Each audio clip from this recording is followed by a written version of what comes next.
Olá, tudo bem com você? Eu espero que sim. Vamos iniciar mais um tópico de direito ambiental? No tópico de hoje será a legislação ambiental. Vamos iniciar estudando a Política Nacional do Meio Ambiente, o Sistema Nacional do Meio Ambiente, a seguir, a Política Nacional de Recursos Hídricos, os sistemas de unidades de conservação, a Lei de Biossegurança, as leis de biossegurança e a política agrária. Vamos lá?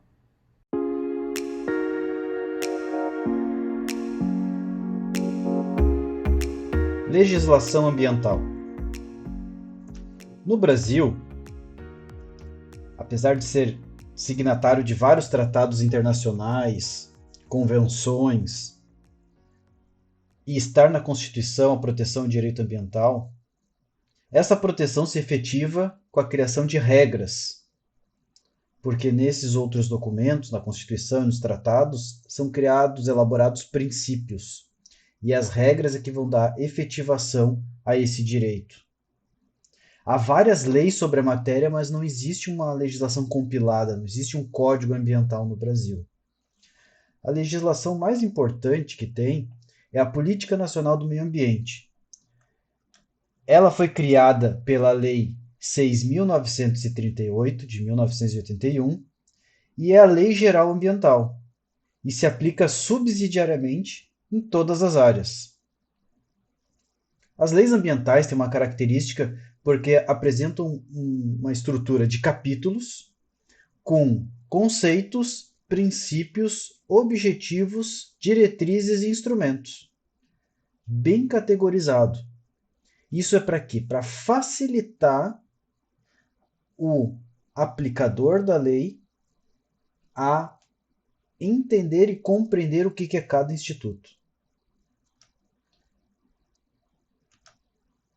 Os princípios da Política Nacional do Meio Ambiente estão definidos no artigo 2º, que consiste no meio ambiente ecologicamente equilibrado, na racionalização do uso dos recursos naturais, planejamento e fiscalização do uso e qualidade ambiental, proteção e recuperação dos ecossistemas, educação ambiental, controle e zoneamento das atividades potencialmente ou efetivamente poluidoras e desenvolvimento tecnológico sustentável. Perceba que essa lei é de 1981. Então, foi após a Convenção de Estocolmo, mas antes do relatório Brundtland, que solidificou, que consolidou o conceito de desenvolvimento sustentável. Mas mesmo assim, o desenvolvimento sustentável está inserido em vários princípios. Quer dizer, o meio ambiente ele tem que estar ecologicamente equilibrado, assim como está no texto da Constituição de 88. O uso dos recursos nacionais tem que ser racionável. Tem que ser racional. Para quê? Para estender à atual e às futuras gerações o exercício desse direito. Isso se dá como? Através da educação ambiental. Então, os princípios estão interligados um ao outro. Para atender esses princípios, foram criados objetivos. O princípio geral da Política Nacional do Meio Ambiente, o objetivo geral é a preservação, melhoria e recuperação da qualidade ambiental, para assegurar um desenvolvimento socioeconômico. Mas quais são os objetivos específicos? Estão todos elencados no artigo 4º da política.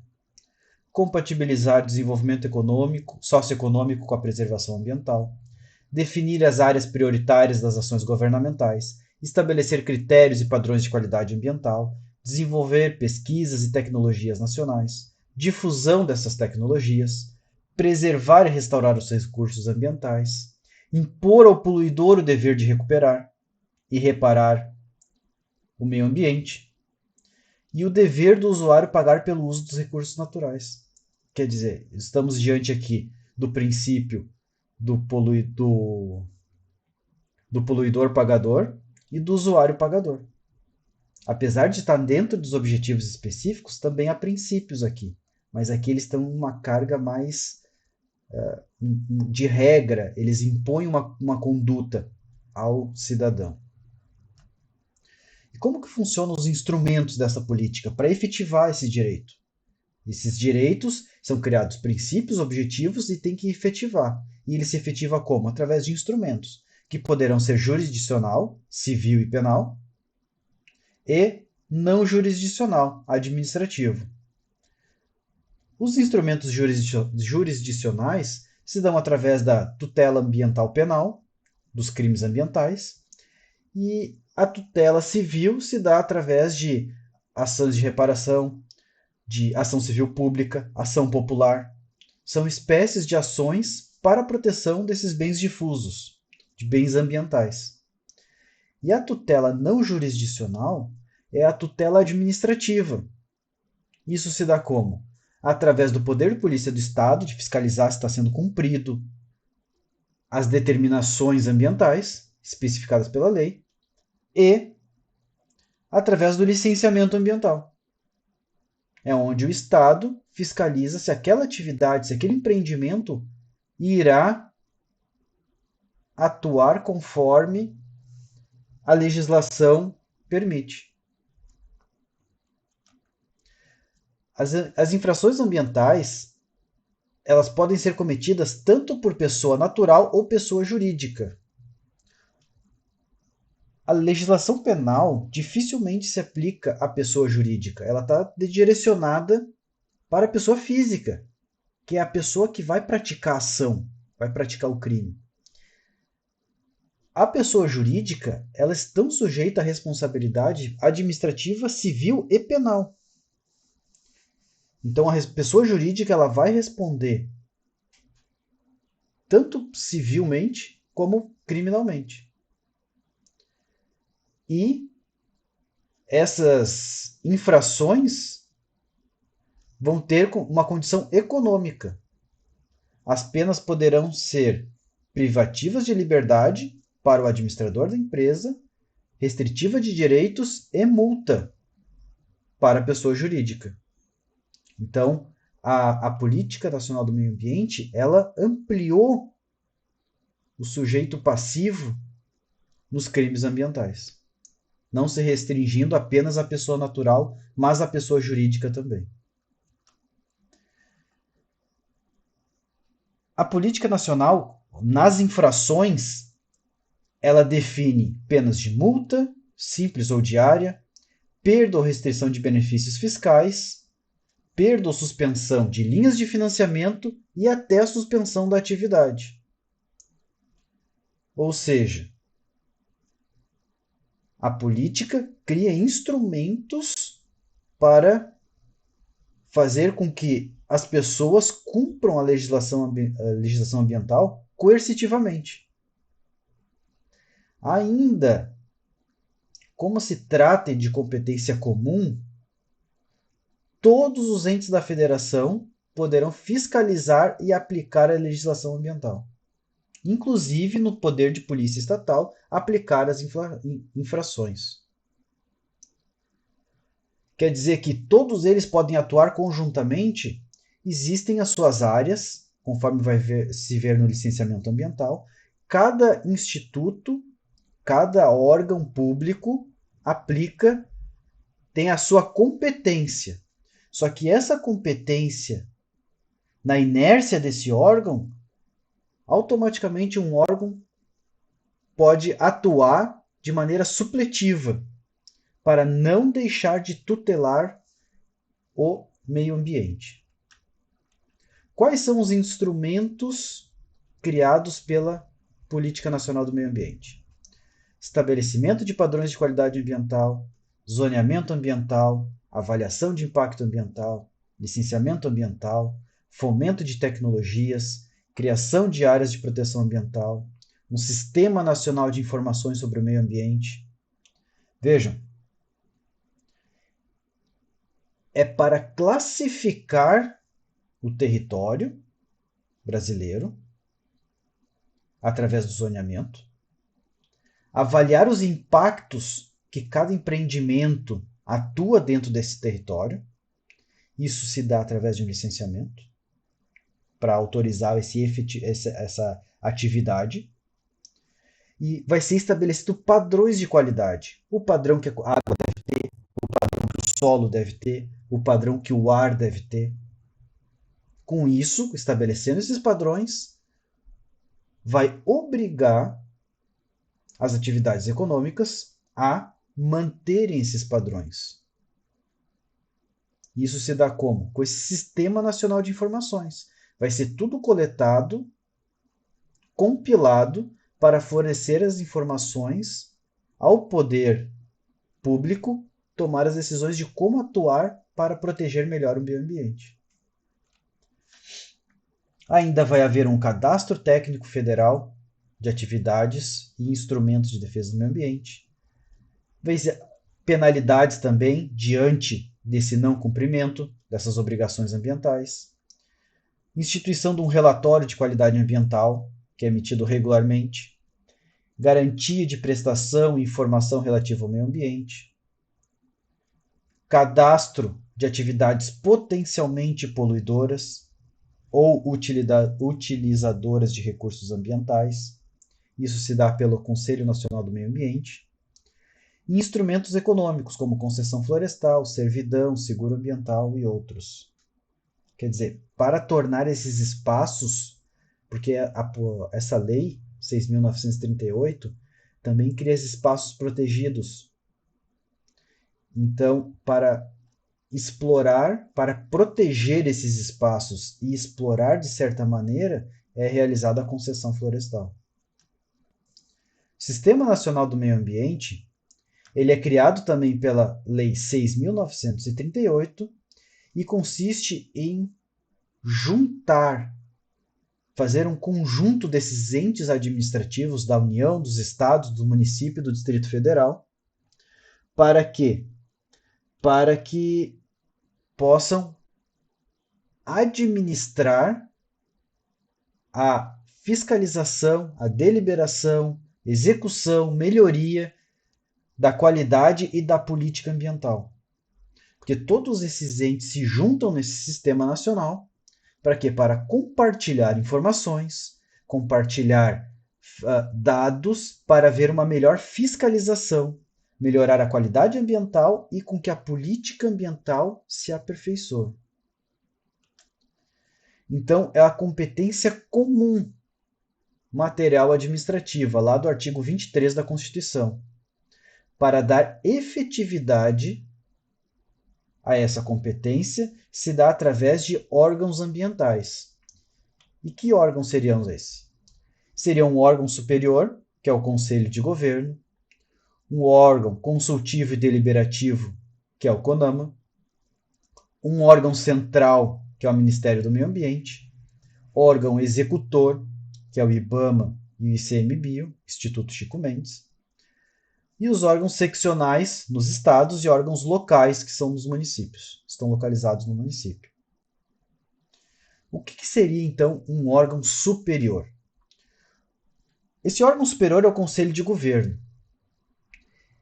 É um órgão que assessora o presidente da República e está integrado aos ministros de Estado, diretamente pelo gabinete pessoal do presidente e assessora na formulação de política nacional e das diretrizes governamentais para o meio ambiente e os recursos ambientais. Então ele vai assessorar o presidente da República.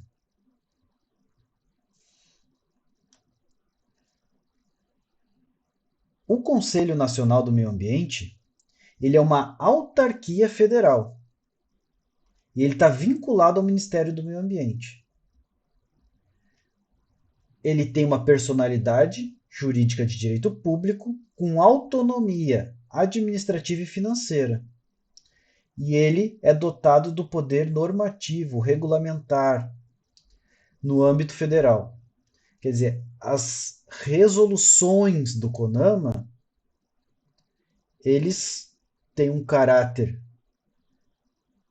disciplinador e impositivo, que regulamentam a legislação federal, principalmente a Política Nacional do Meio Ambiente. O licenciamento ambiental, a qualidade da água, a qualidade do solo, as atividades potencialmente poluidoras, todas elas são regulamentadas pelas resoluções do CONAMA.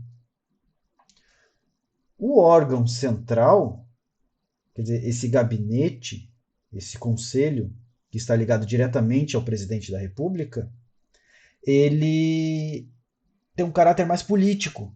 Quem efetivamente atua com resoluções para a proteção ambiental, quem tem uma atividade mais concreta, é o CONAMA.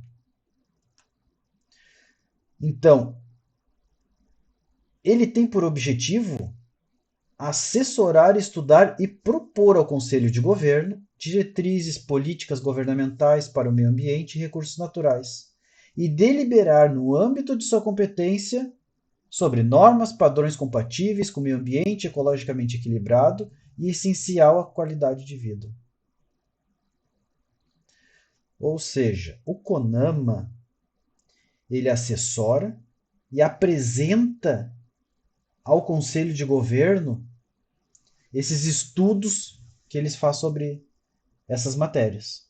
Para o Conselho de Governo, através de decisões políticas, decidirem se vão ou não aderir ou aceitar esse assessoramento e esses estudos.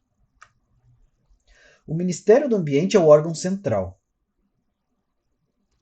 Como um órgão político, ele vai integrar as ações do Conselho de Governo, do CONAMA, das estruturas estaduais, das estruturas locais, dentre outros órgãos. Então, ele é o órgão central do sistema.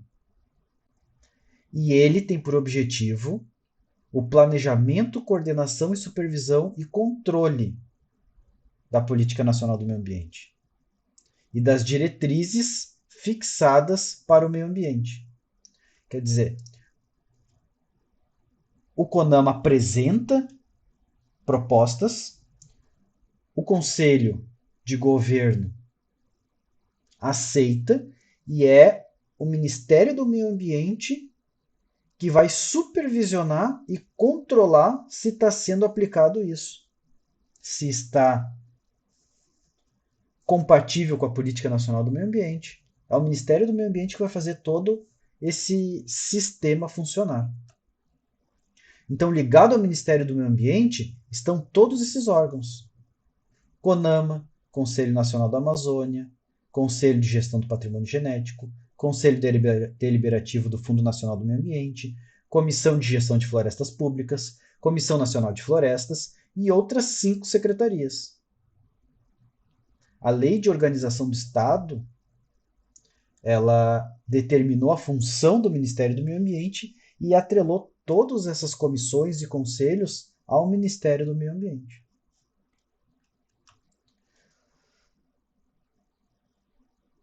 Outro instituto, existem 2 institutos federais que cuidam dos recursos naturais, que tem destaque, que é o IBAMA, Instituto Brasileiro do Meio Ambiente e dos Recursos Renováveis, e o ICMBio, que é o Instituto Chico Mendes de Conservação da Biodiversidade. Eles são os órgãos executores. Quer dizer, o Conselho de Governo determina a política, o CONAMA regulamenta, fiscaliza, o Ministério do Meio Ambiente centraliza todas essas atuações, e quem executa essa política e as diretrizes governamentais é o IBAMA e o ICMBio.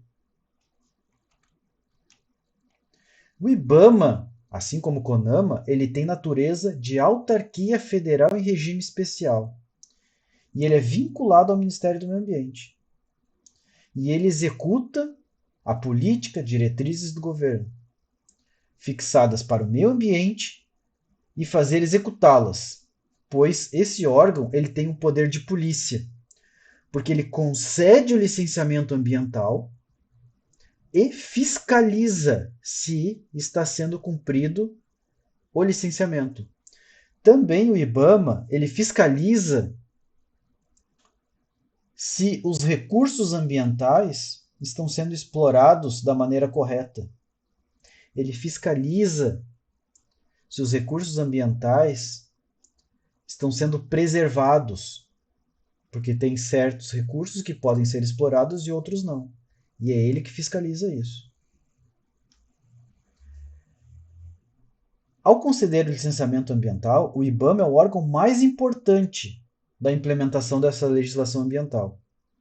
E ele serve de parâmetro administrativo organizacional para as esferas federais, estaduais e municipais. Quer dizer, o IBAMA, ao conceder isso, ele estabelece um padrão que a União, os estados e os municípios têm que seguir. Ele cria esse padrão.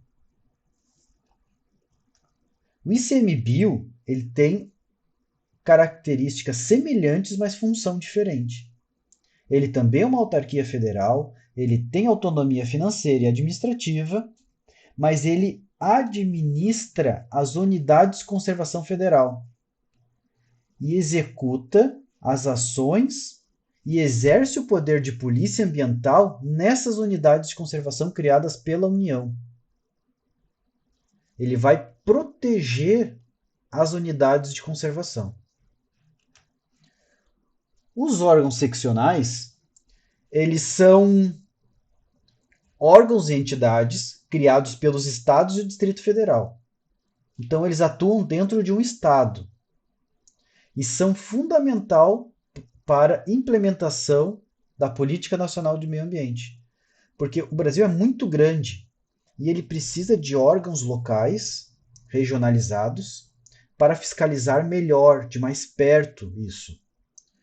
Porque o IBAMA e o ICMBio, eles fiscalizam os órgãos, os territórios, que envolvem mais de um território, mais o território de um estado, ou de que venha parte desse território se expandir para outro país. Então, isso é competência deles. Agora, quando uma unidade de conservação, uma bacia hidrográfica, um recurso natural, está localizado só dentro de um estado, são os órgãos seccionais que fazem isso. É a secretaria, centralizado pela Secretaria Ambiental do Estado. Os órgãos locais são aqueles que fiscalizam e controlam as atividades que podem causar degradação ambiental dentro do município. Então, eles fiscalizam aquelas atividades, aqueles empreendimentos menores. A indústria que vai ficar localizada dentro do município, que não vai extrapolar a região municipal. Então, compete a esses órgãos, que está vinculado à Secretaria Ambiental Municipal e fundações ou outros órgãos do seu município que vai fiscalizar isso. Cada município tem as suas características, ou serve como um órgão público ou como uma fundação pública, para fiscalizar a exploração da atividade econômica e a proteção ambiental. Política Nacional de Recursos Hídricos. A Política Nacional de Recursos Hídricos, ela vem a tratar a Política Nacional do Meio Ambiente, primeiro, ela cria regras gerais para todos os recursos ambientais. Mas cada recurso ambiental tem uma sua política nacional. Tratando-se agora da Política Nacional de Recursos Hídricos, ela regula o recurso hídrico, a exploração dos recursos hídricos nacionais. E ela também cria o Sistema Nacional de Gerenciamento de Recursos Hídricos. Tudo isso pela Lei 9.433 de 97. Assim como a Política Nacional do Meio Ambiente, a Política Nacional de Recursos Hídricos também tem a mesma estrutura. Começa pelos fundamentos, definindo que a água é um bem de domínio público, a água ela é limitada e dotada de valor econômico, a gestão se deve dar em bacias hidrográficas. A gestão em bacias hidrográficas não é algo inédito no Brasil. Não é algo que só tem no Brasil. O mundo inteiro é organizado dessa maneira. Porque uma bacia hidrográfica ela tem características próprias, um sistema, um ecossistema próprio. Então a gestão deve se dar em bacias hidrográficas, superando os limites territoriais de um município. Então abrange uma região inteira. A gestão deve se dar a proporcionar o uso múltiplo das águas e, no caso de escassez, deve se priorizar pelo consumo dos humanos e animais. Nós percebemos, principalmente no verão, onde há uma escassez, um aumento de consumo elétrico e hídrico. Muitas vezes as barragens diminuem seu volume de água e o que é priorizado é o consumo, a produção elétrica e não o consumo pelos humanos.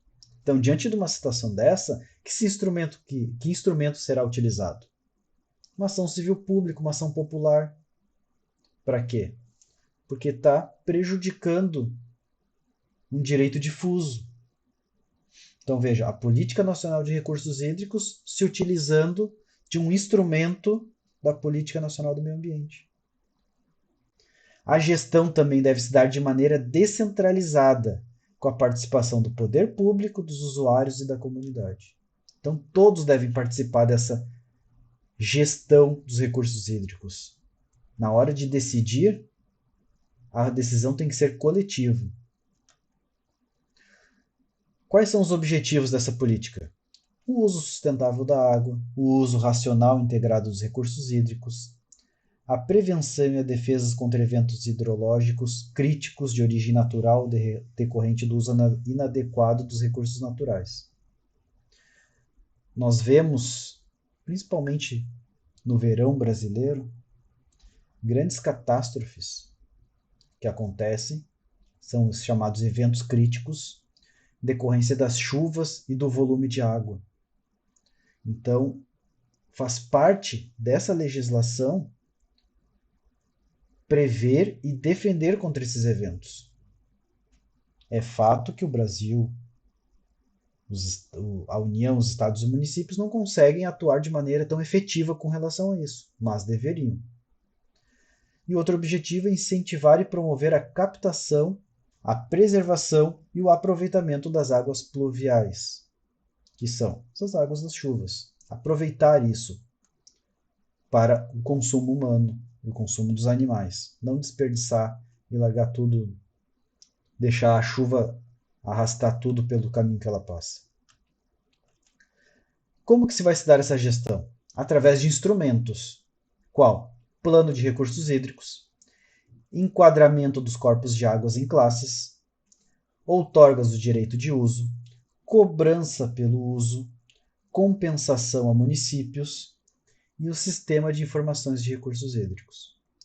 A compensação de municípios, o que seria isso? Compensar os municípios onde essas águas passam com valores econômicos.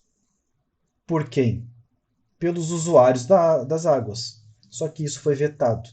Então, não está na lista de instrumentos, mas no capítulo próprio, onde descreveria como isso se daria, foi vetado esses artigos.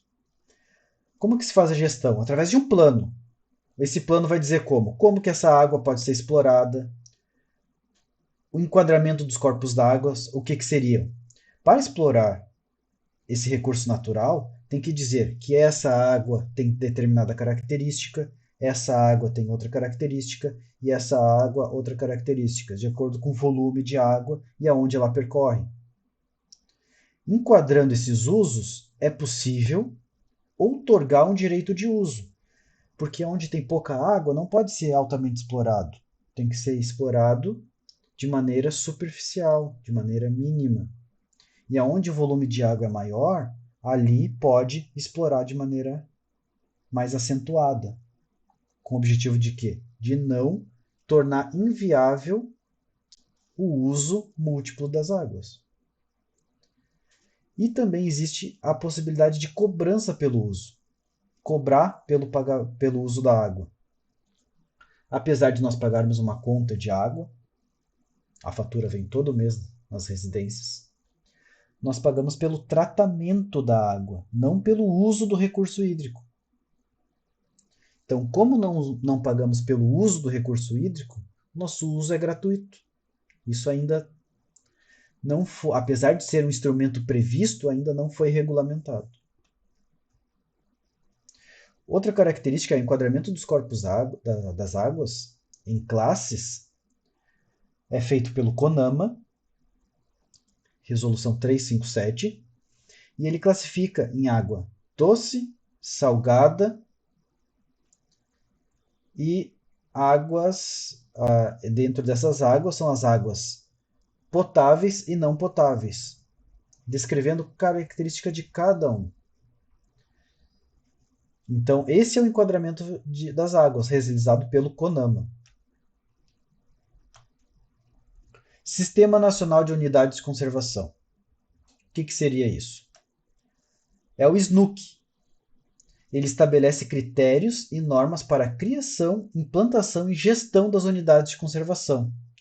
Quem criou isso foi a Lei 9.985 de 2000.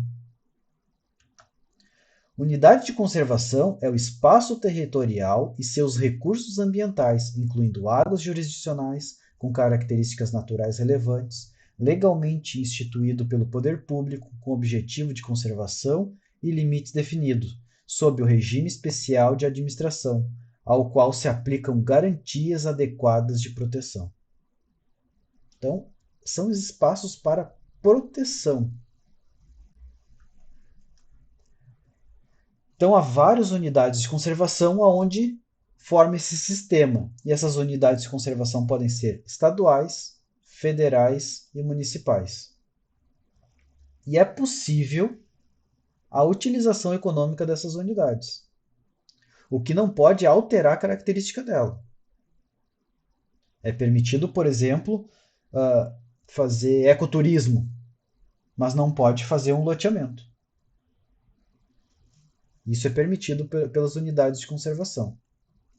Existem as unidades de proteção integral, que tem por objetivo uma proteção mais intensa e não admite o uso dos seus atributos naturais, somente de maneira indireta.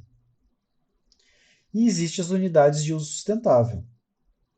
Ela tem uma proteção menor, é permitido o uso natural delas, e o objetivo é compatibilizar a conservação da natureza com o seu uso.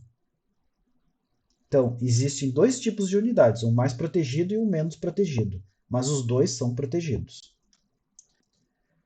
As unidades de proteção integral, elas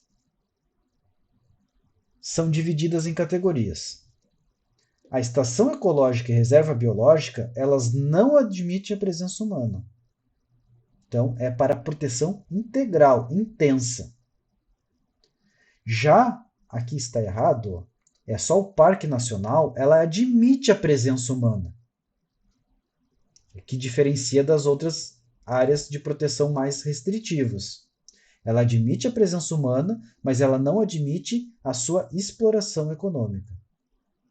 Já as unidades de uso sustentável, mantendo as suas características, elas admitem a exploração econômica, que é a área de proteção ambiental, área de relevância e interesse ecológico, floresta nacional, reserva extrativista, reserva de fauna, reserva de desenvolvimento sustentável e reserva particular do patrimônio natural.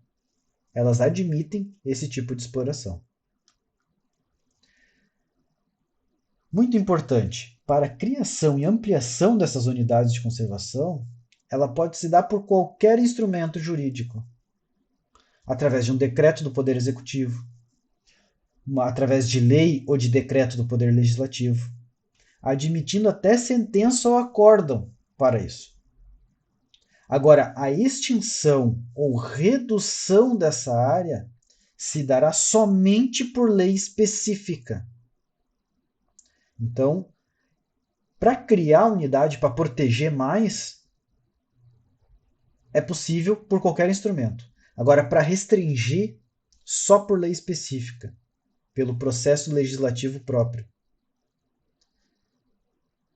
Teria que ser uma lei complementar. A lei diz lei específica, podendo ser uma lei ordinária. Isso é para efetivar o princípio do não retrocesso. Quer dizer, proteger mais sempre avançando pode, mas diminuir a proteção não pode. Biodiversidade. A biodiversidade ecológica significa a variabilidade de organismos vivos em todas as origens, compreendendo, dentre outros, os ecossistemas terrestre, marinho e outros ecossistemas terrestres. Outros ecossistemas aquáticos e os complexos ecológicos, de que fazem parte, dependendo ainda a diversidade dentro de espécies, entre espécies e ecossistemas. Então, é um conceito amplo, muitas vezes confuso, mas envolve o quê? Essa toda biodiversidade. Ela foi tratada pela Convenção da Diversidade Biológica, da Conferência do Rio de Janeiro de 92, e é toda essa interação entre os ecossistemas, os animais, os marinhos, terrestres. Então, todos eles se integram e fazem parte de um ecossistema, porque uma vida depende da outra. E essa convenção trata sobre isso. A Lei 13.123 de 2015, ela disciplina o acesso ao patrimônio genético e a proteção e o acesso ao conhecimento tradicional. Quer dizer, se todo esse sistema está integrado, vida humana, vida animal, vida marinha, vida terrestre, então tem que haver uma proteção para isso. É esse patrimônio genético. E a Lei 11.105 estabelece normas de segurança e mecanismos de fiscalização dos OGM, que são os organismos geneticamente modificados. Essas duas leis estão interligadas porque o OGM ele vai ter impactos ao meio ambiente que vai envolver o ecossistema, sobre a vida. Ele vai modificar esse patrimônio genético. Então, essas duas leis estão interligadas por isso, porque elas integram essa proteção da biodiversidade. O conhecimento tradicional, ele integra o patrimônio genético e o patrimônio cultural brasileiro. E é vedado o acesso a esse patrimônio por pessoa natural estrangeira. Quer dizer, um estrangeiro não pode vir no Brasil e explorar esse patrimônio genético brasileiro. Apesar de que a pessoa jurídica não foi proibida. Então é só a pessoa natural não pode, a pessoa jurídica pode. Então a pessoa jurídica estrangeira pode vir no Brasil, um grande laboratório, um laboratório Bayer, Pfizer, pode vir no Brasil, explorar esse patrimônio genético, o DNA dos brasileiros. Inclusive, sobre o tema Covid, a vacinação do Covid, ela é muito testada no Brasil pela diversidade do povo, pelas características que o povo brasileiro tem, por ser multicultural, de ter pessoas do mundo inteiro vivendo aqui. Então os testes são realizados de maneira mais eficiente, diferente de outros países que têm poucas misturas, poucos povos integrados. Então isso se dá de maneira mais difícil. Então esses laboratórios internacionais vêm fazer pesquisas e testes aqui. E tem essas duas leis que vão proteger isso. A exploração desse patrimônio ele é regulado pelo Protocolo de Cartagena sobre Biossegurança da Convenção sobre Diversidade Biológica de 2000. Então, além de haver essas duas leis nacionais, existe um protocolo internacional também da ONU que trata sobre isso, porque é um tema muito sensível que deve ser fiscalizado bem de perto. A lei da biossegurança, ela contempla o princípio da precaução. Como estamos falando de OGM, estamos falando de modificação genética. Então, o princípio da precaução quer dizer, na dúvida, não se avança na pesquisa se não sabe qual vai ser a conclusão. Então, isso deve prevalecer para exploração de OGM. E a utilização de células-troncos embrionárias para fim de pesquisa e terapia é permitido, desde que atendidas as condições de que o embrião seja inviável e congelado há mais de 3 anos. Isso ainda é assunto de muitas disputas judiciais, mas essa lei, a lei da biossegurança, definiu isso. É proibida a implementação de projeto relativo ao OGM sem manutenção de registro e seu acompanhamento individual. Quer dizer, a fiscalização é muito intensa sobre isso, porque um erro pode causar danos irreversíveis. E isso vai desde o manejo até a engenharia, a exploração, o descarte, os derivados disso. Tudo isso envolve esses elementos de OGM, tudo isso envolve uma proteção especial, porque o erro, o dano é praticamente irreversível. Política agrícola. A política agrícola no Brasil, o agronegócio no Brasil, é uma das áreas que o Brasil mais avança. Ela tem alguns objetivos. Ela foi estabelecida pela Lei 8.171 de 91 e se destina às atividades agropecuárias, agroindustriais, dentre outras. A política agrícola, ela tem como princípio a atividade agrícola, que compreende processos físicos, químicos e biológicos, devendo ser cumprida a função social e econômica da propriedade.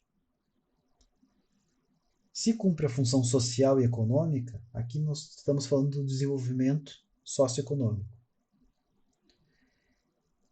A atividade agrícola deve ser considerada uma atividade econômica, devendo se adequar ao abastecimento alimentar, à ordem pública e ao desenvolvimento socioeconômico. E a característica da produção agrícola é que ela é heterogênea. Ou seja, cada estabelecimento, cada local de produção agrícola tem as suas características próprias, porque elas vão produzir coisas diferentes, vão explorar o solo e a água de maneira diferente. Então, cada uma aproveita de acordo com as suas características, explora a atividade e a política agrícola tem que atender essas demandas diferentes. Além do mais, como se trata de uma área rural, muitas vezes envolvendo os pequenos agricultores, a política agrícola ela tem que visar o desenvolvimento e dar acesso ao homem do campo, às famílias do campo, à saúde, educação, segurança pública, transporte, eletrificação, comunicação, habitação, saneamento, lazer e outros benefícios sociais. Tudo isso está inserido dentro dos princípios dessa política agrícola. Quais são os objetivos dela? A atuação do Estado deve ser sistematizada para planejar as suas ações e investimentos numa perspectiva de médio e longo prazo. Então, as políticas devem contemplar um horizonte acima de 30 anos. Para quê? Para tentar eliminar as distorções com o desempenho da função econômico-social da agricultura. Quanto menor essas distorções, melhor é a proteção ambiental. Também deve compatibilizar as ações da política agrícola com a reforma agrária, dando acesso ao homem do campo à terra para ele poder explorar. Promover o desenvolvimento da ciência e da tecnologia agrícola. O Brasil, ele é um dos países que mais avança na tecnologia agrícola. Tem agências, tem órgãos estatais que fazem com que isso avance muito rapidamente. E o Brasil é um modelo do mundo com relação a isso. Estimular o processo de agroindustrialização junto às respectivas áreas de produção, assegurar a qualidade dos produtos de origem agropecuária e seus derivados e resíduos de valor econômico, e melhorar a renda e a qualidade de vida no meio rural. Todos esses são objetivos da política agrícola. Quer dizer, não visa só o lado econômico, mas também visa o lado social e ambiental. É uma política que tem por objetivo o desenvolvimento sustentável. E quais são os instrumentos? Tem todos esses instrumentos, tudo no artigo 4º dessa lei. Um planejamento agrícola, proteção do meio ambiente, defesa da agropecuária, investimentos públicos e privados, crédito facilitado, garantia da atividade agropecuária, seguro, daí vai para o lado social, tributação e incentivos fiscais, habitação, eletrificação, crédito fundiário. Então são vários instrumentos que vão